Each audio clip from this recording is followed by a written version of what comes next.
যুক্তরাষ্ট্রের president Donald Trump বলেছেন যে কোনোভাবেই ইরানের সঙ্গে যুদ্ধ শেষ হবে।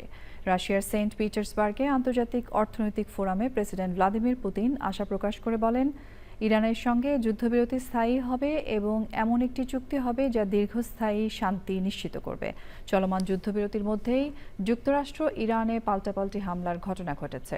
যুক্তরাষ্ট্রের হামলার জবাবে কুয়েত ও বাহরাইনে কয়েক ডজন ক্ষেপণাস্ত্র ছুড়েছে ইরান। সুদীপ্তা মাহমুদের রিপোর্ট।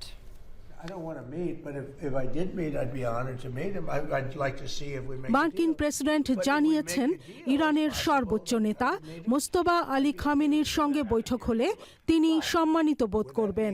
তার মতে, ওয়াশিংটন ও তেহরান যদি কোনো চুক্তিতে পৌঁছাতে পারে তবে দুই নেতার মধ্যে বৈঠক হওয়া সম্ভব।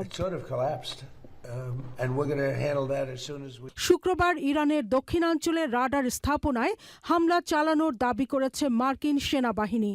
যুক্তরাষ্ট্রের সেন্ট্রাল কমান্ড এক বিবৃতিতে বলেছে, ইরানের 4টি ড্রোন তারা ভূপাতিত করেছে। ড্রোনগুলো হরমুজের দিকে ছোড়া হয়েছিল। পরে গরুকো কেশম আইল্যান্ডে উপকূলীয় নজরদারি রাডার স্থাপনায় হামলা চালানো হয়। হামলার জবাবে প্রতিবেশী দেশ কুয়েত ও বাহরাইনে 7টি ব্যালিস্টিক ক্ষেপণাস্ত্র ছুড়েছে ইরান।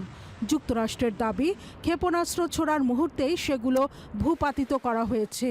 তবে এ বিষয়ে ইরানের পক্ষ থেকে কোনো মন্তব্য পাওয়া যায়নি।